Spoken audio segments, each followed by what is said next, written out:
to the Lowdown Podcast, the show where we dive deep into the issues that impact the evolving originator. I'm your host, Connor Bartley. Bam! And joining me today is the most badass loan officer in Lee's Summit, Missouri. Whether you find him in the weight room, benching 400 pounds, cruising the streets in a Hummer, or across the closing table making homeownership dreams come true, this tactical lender has established himself as a top loan officer and someone who can share a thing or two about how to navigate this business to success.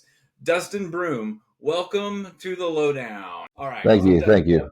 Yeah, absolutely, man. I'm excited to have you here today. I know we maybe have crossed paths once or twice before, but really what intrigued me about having you on as a guest here is just your Facebook feed has really captured my attention. You're authentic, you're raw, you share a lot about not just the business side of things, but also personal things that are going on.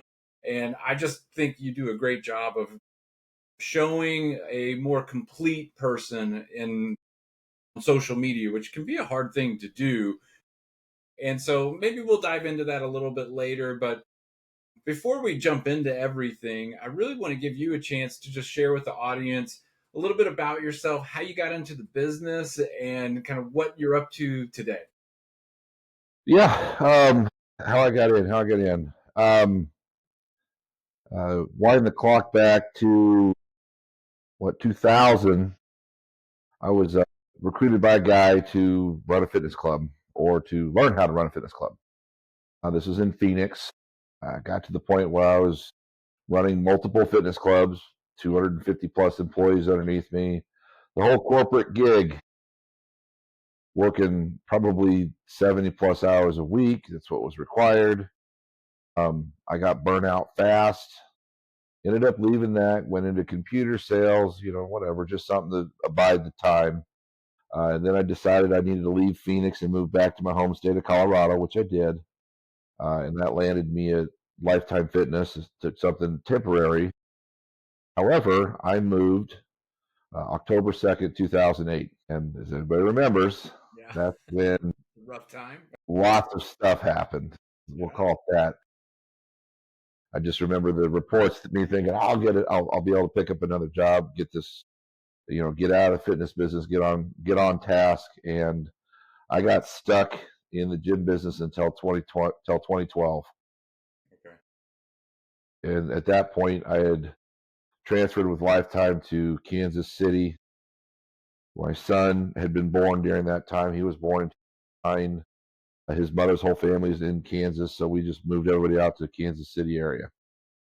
It's Kansas City, compared to Colorado, it's hard. When I first moved here, everybody asked me, "Why are you here?" Sometimes I ask myself the same question, but it was all for my son. Born in Kansas City, so there you go. So the truth of the matter is that's my whole theme. Is it was all for my son, and that's what I tell everybody. It's all for my son. That's why I'm here. Yeah.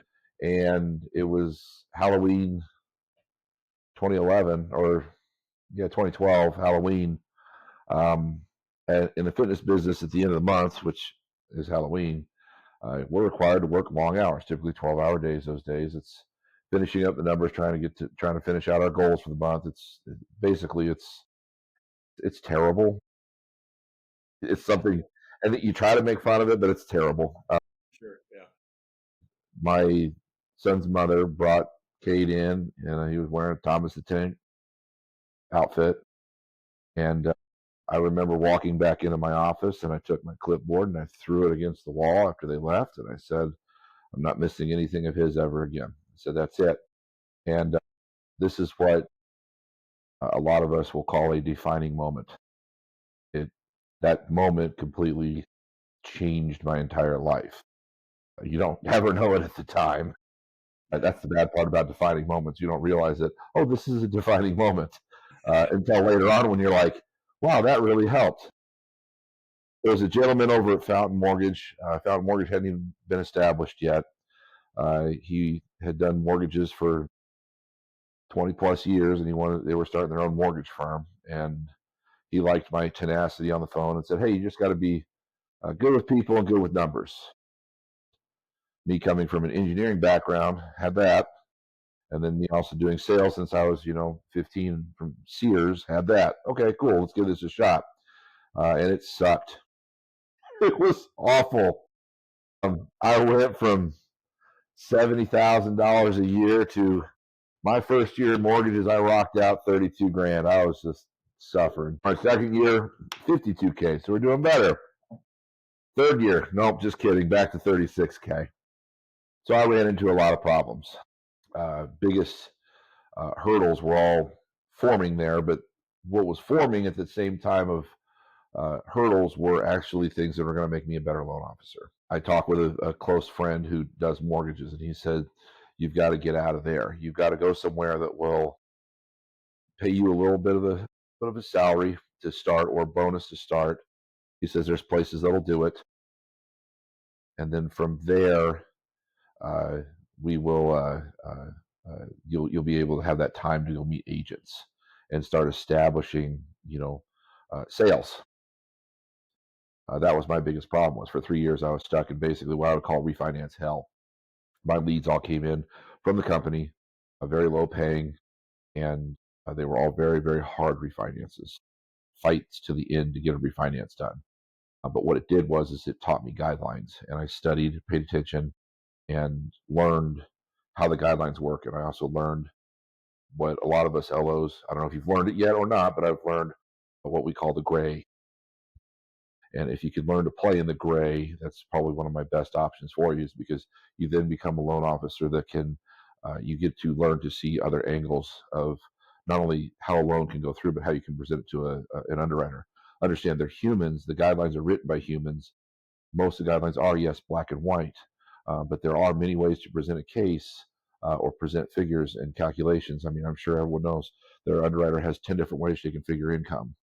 But if you already understand most of those 10, or at least have a grasp, you can then, in a way, negotiate how that income can be represented. So therefore, a borrower that might not have been qualified can now, hey, we can get this loan done for you. And that's what the 3 years of what I call refinance hell taught me, was how to navigate guidelines. I get a laugh out of it because there was one time, and keep in mind that it's really weird to think about, even in 2012, 2013, we had a HUD 4001 guide book in the office, Okay. an actual book, instead of just looking it up online through the, 1,000-page PDF there is. We had a book. And I remember flipping through the book Yeah. to find a guideline. And I remember this so well because the guideline was specific. We were trying to look for alternative trade lines that can be used to qualify a manual underwrite borrower. They needed some type of trade line. And I'm sure we've all gone through that, water bill, electric bill, something. And believe it or not, we found a way to convince an underwriter to accept, and FHA accepted it because obviously their audits passed it, a monthly annual prescription, a drug, their medicine that they had to get every month in and month out. And we showed that they have gotten their prescription on time, paid for 12 months straight, and that's how we were able to provide a trade line. So it's how it's those little things, but that made or break, that could make or break a loan. Yeah. And slowly but surely, I started picking up steam. Agents started taking notice. Hey, this guy seems to know what he's doing. It all comes back down to the biggest thing, which is that communication side of it. Mm-hmm. You have to communicate. It's communication and close your loan on time. Yeah. That's it. Yeah. That's all an That's agent ever right. wants. Yeah. Other agents may ask for additional things, but at the end of the day, they just want to close on time and they don't want any problems. They want good communication through the process. Yeah. So, and it always comes back to that. But there's always other things too. Um, I try to make an agent look like a rock star. Yeah. So I will leave things open for an agent to communicate to a buyer, Okay. like, Smart. oh, hey, by the way, I had a conversation with your lender. He got you a 6.2% rate versus 6.5. Now that buyer's automatically thanking the real estate Right. agent. They look like a superstar. And as I'm sure we've all learned, agents may or may not have an ego. They do, but Well, hey, we're all in sales, right? Yeah, I don't think hey, yes, there's egos involved, yeah, and they can look if they get to look like the hero. Great, I love them look like the hero. completely. Another thing I learned to go into it to before we do a transition, and that's helped me kind of start catapulting to where I'm at is wish I knew where I picked it up. I want to say it was a book I read online, but it was about extreme ownership. Hmm. It's something I taught my son, and it changes how you perceive things. And what I mean by that is even if something isn't your fault, you can still in some way take ownership of it. The loan doesn't close on time because the appraisal didn't come back. Well, I tell agents it's my fault. And they all say, well, no, it's not your fault. That guy's taking forever. And I say, yeah, he is dragging his feet. It's my fault. Let me explain. I could have ordered it 2 days earlier. I could have ordered it 3 days earlier, maybe. Hey, yeah, you gave me the contract and ordered the appraisal the day after I got the contract. Maybe I could have ordered it the day sooner. You know, maybe I could have reached out to the appraiser and be like, hey, this is important. Can I get this back? There's a number of things that, you can always look back on and say, hey, what can I do to improve that? Even if it wasn't your fault. The problem is the learning breaks down, and it breaks down a lot when you simply just say it's not my fault. Yeah, whenever anybody's like, "Hey, it's not my fault," Man, that's such a you great don't learn point. anything from it because it wasn't your fault. So what are you going to learn from it? It's not my fault. It's like that one person, that anecdote I've heard. A guy drives around, crashes into some lady, and he gets out of the car. Christ, what's wrong with everybody? You're the fifth car I've hit today. Same thing. It's Yeah. really his I fault, mean, but he won't. He so won't. He won't you've take ownership. unpacked, yeah, and you've unpacked a lot here. And so, first, I think one of the things that really stood out to me was, especially as you apply it to today's market, where loans are certainly not easy by any stretch of the imagination. It's very rare that you're finding just like a paper, open and shut case. There's a lot of moving parts, there's a lot of challenges. So being a guidelines expert is certainly an advantage. And I love that you shared that the story about the prescription. I mean, that is some high level loan officering right there, man. And then also just I love the call out to treating the agents like a rock star. But I'm sorry, you had something to add to that. What did you want to add? No, I was going to say that you just remember things like that, and it sticks in your mind. And later on down the road, you may have an underwriter tell you can't do that, but you can, and let me show you. And even if you've got to go as far as calling the HUD desk in Colorado to get them to say, yeah, you can do that, in your mind you can do it. So therefore, your underwriter for us with our hard loans does not become the say all to end all here. The loan officer does. And that's what creates, the difference between a low level producer versus some of those higher level producers. Some of those guys know their stuff, man, and they make me look bad. Do you find that the more you're able to sort of bring those solutions to the table, the more trust or confidence that you build with your underwriter? Is that something that you've started to So establish over time with that? so I have a great setup where I'm at. It's one of the reasons why, though I've gotten really nice offers, I Sure. just haven't left. Yeah. The biggest setup I have is, I'm sure some other loan officers out there are aware of it, but I am a correspondent lender. Correspondent meaning, again, for the new ones, correspondent is my consideration of the best of both worlds. You've got retail and you've got broker, correspondence in the middle. where broker shops, you get to shop rates, you got to be super competitive there. I get to do the same thing. But on the flip side, in the broker world, where you then have to send that to an unrun underwriting team, you don't know who they are, you don't know anything about them. You're firing it off to complete unknowns, someone that might not even communicate with you through the process. That's the broker world. Whereas the retail world, you might not get a shot for rate, but you know who you're sending it to. It's all in house. So therefore, with correspondent, it's all in house and it is able to shop too. So when you mentioned, do I have a good relationship? Yes, my head underwriter, she has an office. I'm able to, go there, walk in, have actual conversations with her without us strangling each other.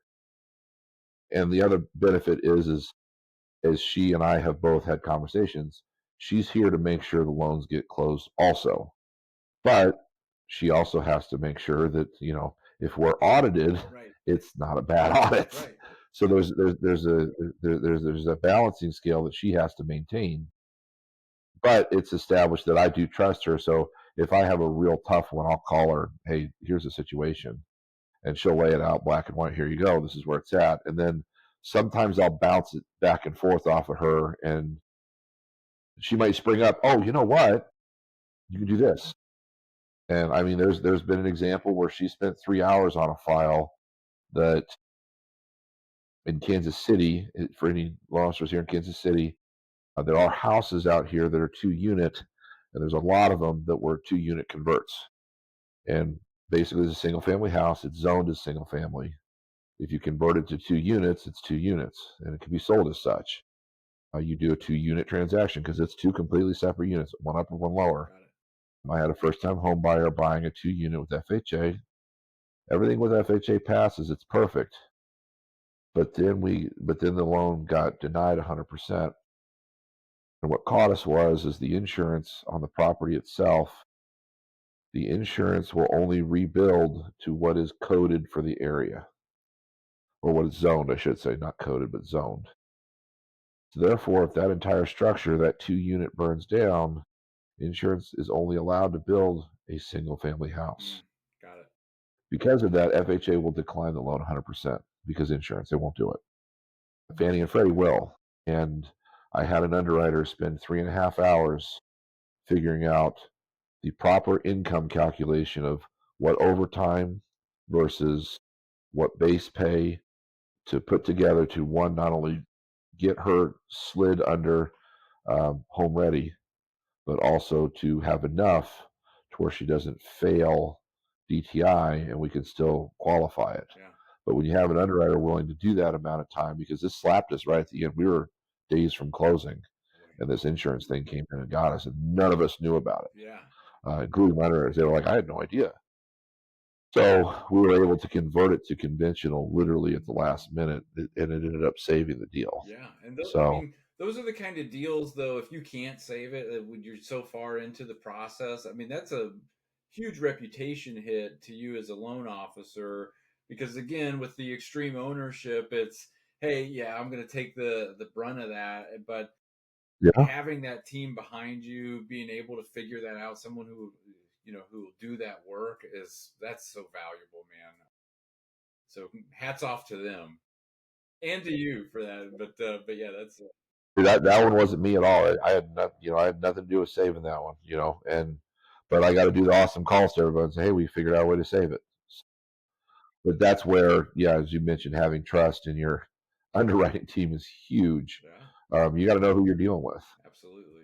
Well, and so then also you mentioned helping the agent look like a rock star, and that's something that I had recently put a playbook out for on in the lowdown kind of ecosystem, but I love that you're doing like the holdbacks and letting the realtor, share the good news and things like that. What are some other ways that you help the agent shine? That's mostly the biggest one. I mean, I don't show up to closings anymore. It's just because, I mean, how do I make the agent look like a star? Well, I talk him up, of course. You know, that's one thing you never want. Don't Number one, the agents talk, and gossip is worse in real estate agents than it is with high school. So they all talk, and if you're talking trash about this one agent because they're an idiot or whatever the case is, though they may be an idiot, that another agent hears it, and somehow it finds its way always back, and you can always get a black eye from something like that. So you have to play that Norway when hey, listen, yeah, you are an idiot, but you're not going to say it. And that happens. It happens. We have whether it be an agent that just doesn't care, or an agent with very very little experience. Um, well, I mean, I guess one of the things I should say is I've learned how to negotiate a deal for an agent when it comes to those buy downs that I do and talk about, the perm buy down programs. Literally, there'll be a house that maybe it's been sitting for 60 days, and the agent will call the listing agent. Hey, got a buyer interested. What's your seller's bottom dollar? What does your seller want to walk with? And then they get me that one number, and then the agent calls me and says, "Here's the number." Okay, great. So from there, I'll go and I'll pull the property. Uh, I'll pull a value. I'll pull an AVM on it to find out where it may hit on an appraisal, whether it's going to be a stretch or not. So we'll find out if it'll appraise. I'll even go as far as looking up other comps in the area just to make sure we can get it where we need it. From there, I end up negotiating the deal backwards from what the seller makes, all the way through real estate commissions coming off at everything, all the way down to the final dollar of you're going to offer this much, agent gets paid this much, typical 3%, and then we need X amount in seller paid closing, but I need you to represent this much as seller paid and this much as rate. And basically, at the end of the day, what that ends up, coming down to is the seller ends up buying a house where, they're getting a conventional interest rate at 5% right now in this market. Yeah, huge. I've got an agent friend down the road when they bought their personal house this 2 years ago.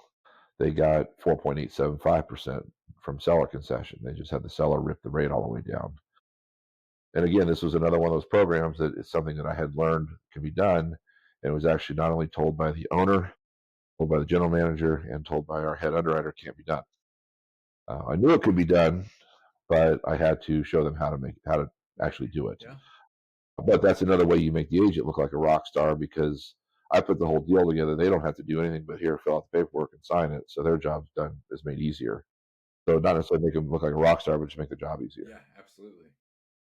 That's something that's been done a few times. If we need to, work a deal, or I mean, I've used it plenty of times where the buyer is only qualified to say 450K, but when you can rip the rate 2%, that buyer suddenly qualified for $500,000 or even higher. So that's how we. So, Dustin, I'm not sure what happened, but your mic might have gone out.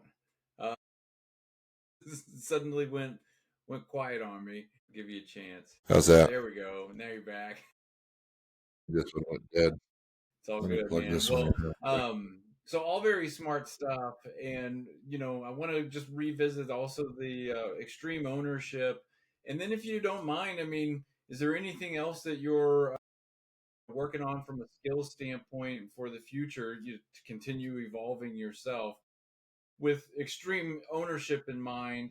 I think that's a really great call out. And I don't know if you got it from maybe Darren Hardy's Compound Effect or Jocko Willink or whomever. Just that taking, when you realize that you take accountability for everything that happens in your life does change. Yes. It is certainly when you can see the world through that lens and know that you control it, and but you are accountable for the decisions you make. And it might be that you are just letting things happen to Yeah. you, or You and cut then out on me getting, there.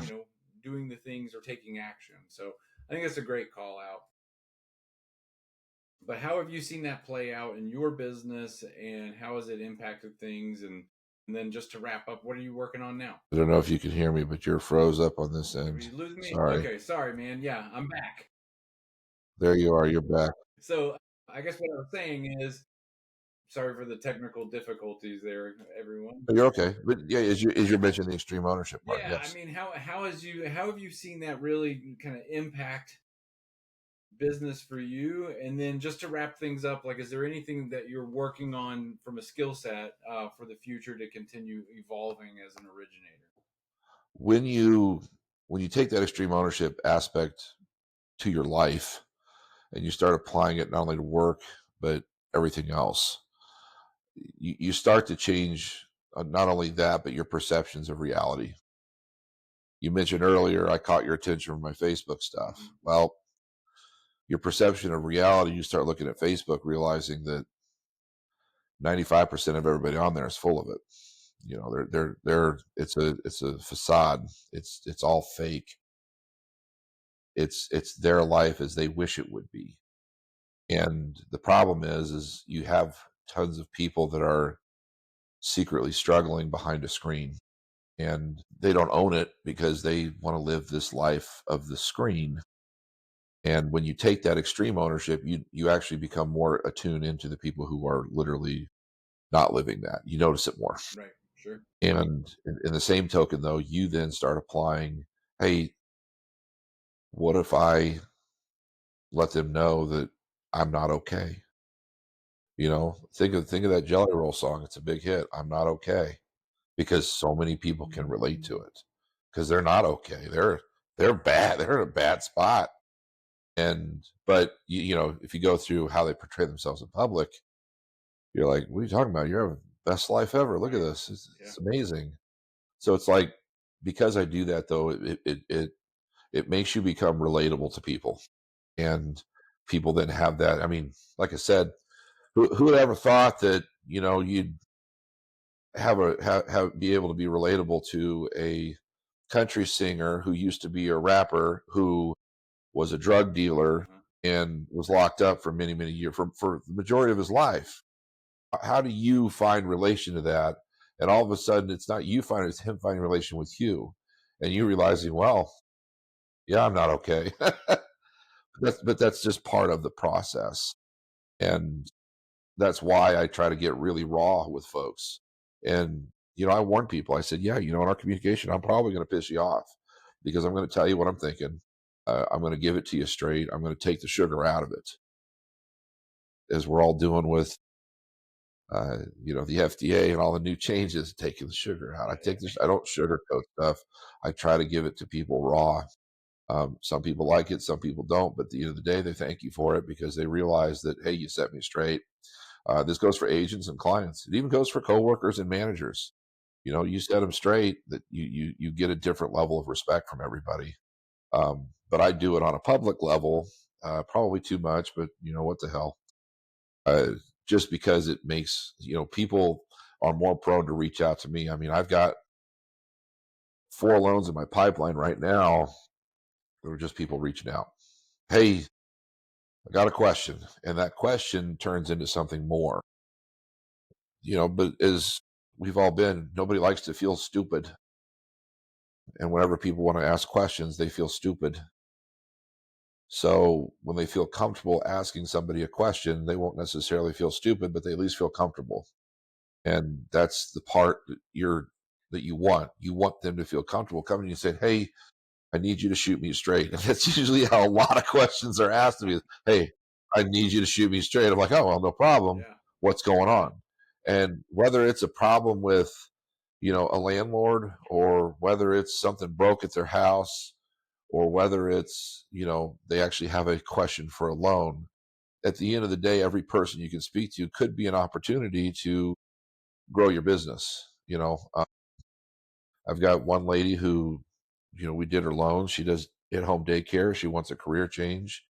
I'm trying to figure out how to transition her to being an assistant so I can grow myself, segueing into what my plans are for the future for Yeah. growth. My problem is, and I'll be straightforward with everybody, I do not get along with everybody. I get along with very few people. I get along with real estate agents enough to where they like me, but I can almost guarantee if they hung out with me for more than 3 or 4 hours, they would be tired of me. They wouldn't want to deal with me. I'm just too much, and I understand that. So when it comes to finding a coworker or a teammate, it's a difficult shot because you know when it comes to that aspect, you start expecting that person to behave in your manner, and you have a harder time, Right. you know, managing them because you're like, hey, you'll get the, well, it's not my fault. You'll get that all the time. Yeah. That extreme ownership part takes over, and you start, you know, Well, questioning why they're the way they are. it really, like, you're reminding me of something even that I just read this morning, where the number one, or I mean, the way the author put it was Steve Sims' book Go for Stupid, but the way he put it was the number one reason entrepreneurs fails is because they get too successful. And I guess what he meant by that really was, because he goes on to explain it in the book, is you're really good at this one thing, but as you get more successful, you have to start doing other parts of the job to continue doing the one thing that you're really good at. And a lot of entrepreneurs have a difficulty of delegating and getting hiring other people to do the things that are keeping them from doing the thing that they love or that they're great at. And so you sort of reach this moment of, fork in the road. It's either um, level off or level up, right? So you're either going to plateau or find a way to get, beyond that plateau. But that answer is a lot, it's hard. It's a hard answer to, it's hard to do. I talk to a lot of Yes. loan officers that struggle with it. So yeah, it's not uncommon. But yeah, that's my next level up part Yeah, is that. So some way to free myself up from uh, the regular monotony of gathering paperwork and stuff like that, because that is one thing that I get picked up on by recruiters all the time when they ask me these questions. What's your volume? Because they can see my volume now. They get an idea where my yeah, volume's at, yeah, and they ask me, well, what's your team aspect like? And I said, what do you mean team? Who's working for you? And I said, well, it's just me and a processor, and that's about it. And they always ask, how do you do so much with just that? And I'm like, well, really, I'm not doing a lot. I take a lot of time off. I hang out with my kid a lot, that kind of stuff. So I don't see it as a lot, but some people do. But it does start to hang me up when that production gets up to that 15 to 20 units each month. That starts to weigh on you, and then all of a sudden you find yourself fighting to build the next month because you've got so much mess into one month. I mean, one trouble alone can probably derail you from achieving two or three just from phone calls and productive activity. And understanding that aspect, and me knowing that I need to get somebody at some point, especially in the 10 to 15 unit range, that can start taking yeah. over, even some of the small fires. Sure. Yeah, At that point, then I can begin to expand into the 20 to 30 unit range and keep going up from there. yeah, yeah. Do you are you with any kind of coaching programs in the industry, or do you get into any of that, or is this something? No, no, I read a lot. I read and listen to a lot of books. The problem with I'm actually in a Facebook group now that, well, it's not necessarily their main focus, but it's in a way to attack the modern guru. Okay. What we've well, and I've actually probably met more contacts through this group than I think I have in the past 2 years. Some agents, but there are other people in the group that you got to understand. The more contacts you make with people, even professionals, plumbers, electricians, that type of stuff, they'll talk about you and they will pass your card along. They'll pass information on. That's just what it's about. It's the communication aspect of it. It's somebody that knows somebody. Hey, I got a guy. I just want to be that guy. This group is kind of dedicated to the anti-guru, Okay. and I'm sure we've all seen it. There's that guy that he portrays perfect success, and he may say a sob story every now and then. But when you read these stories, you'll read them and you're like, God, this is just so BS. Like it's just like they just make up stuff. One I was reading the other day was talking about how they weren't hired 20 years ago at QT. I'm like, who cares, man? Like get real with yourself. And then but within that same story, it goes on talking about now I'm a millionaire. Well, I don't care. At the end of the day, I don't care. But all this is to do is because it's to capture someone out there that could be struggling, could be suffering, could want an answer. Like, oh, this guy may have the answer.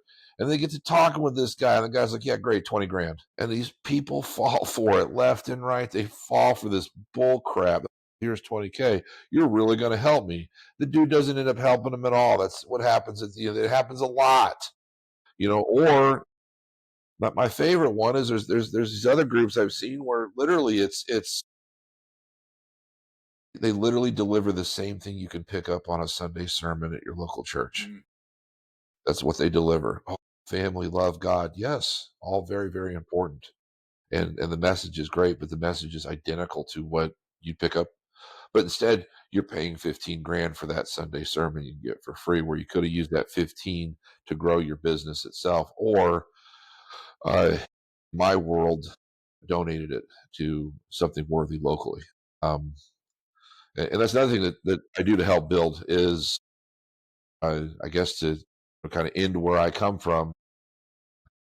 We are about the dogs. yeah. We love the dogs, Nice, man. and we donate not only our time but a large portion of our income to pet rescues. Oh, that's great. And if I were to have a goal, it would be to not only keep my production the same. If I could keep my production consistent, the same as it is now, and then still be able to take my wife from her full-time job at Title and have her run a rescue, she would be ecstatic. And then I could fund the whole thing. Yeah. But that's a goal too, is to fund the whole thing. Awesome, man. Just cut a check. Here you go. Yeah. You're funded for a year.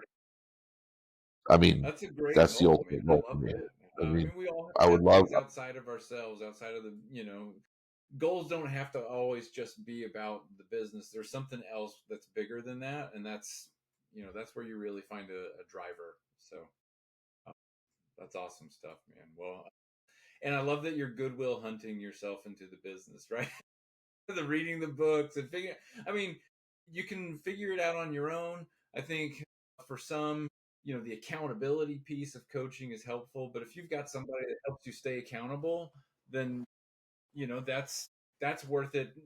Every penny of it. But in terms of just like, but at the same time, yeah, that's extreme ownership. That's kind of going back to what we've already talked about. And if you have those values in place already, the rest takes care of itself. But Yeah, listen, yeah. oh, go ahead. It's not a bash on coaching. Please Yeah, don't I get it. take it as that. It's just more so you just have to be careful in who you're Mhm. hiring as someone that to either hiring or getting involved with or whatever. You just have to be careful who it is. You have to be able to turn that BS radar on and go, this guy's full of it. He's not helping me. There are some out there that help people a lot, but the true ones. I can tell you this: the true ones, when it comes to coaches and stuff like that, are the ones that definitely don't advertise it. And that's always something I've noticed too. Is in my early success as a loan officer, I used to always, you always want to humble brag. It's I did 2 million this month Yeah, in volume, yay! But it's so funny. I learned though is nobody cares. right. I mean, once Nobody the month cares. is over, it's over, right? Like Yeah, you nobody move on. cares. At the end of the day, they're like, so and that's the thing is I've struggled to ask people, say buyers and stuff, and I've even asked buyers. I say, hey, if you're working with a loan officer that's 20 million a month, or one that does 5 million a month, they're both really great to work with. Would you notice a difference between the two? They're like, no, not really. And that's the other thing I noticed though is, especially when it comes to social media, the real big hitters don't advertise. They don't advertise their numbers. They don't show their numbers at all. Your medium size to lower level, they're always, I did 1 million this month. And you know what? You have every right to brag. That's fine. That's your deal. But it's just one thing that I've noticed is, if you want to get to that next level, it's one of the things I've learned in one of the videos I watched for motivation is sometimes Eric Thomas, sometimes you have to work hard in the dark and then come out and shock everybody. And when you're constantly putting out, oh, this is what I'm doing, this is what I'm doing, this is my work, this is my work, this is what I'm doing. You're not working in silence. You're not working in the dark. You're just working to show people you're working. So I mean, that's another, thing I've learned from some of the real, like, uh, there's a local lady, Molly Dean, biggest hitter in Missouri. And if you ever go through any of her stuff, you have no idea she is. Right. You have no idea. Yeah.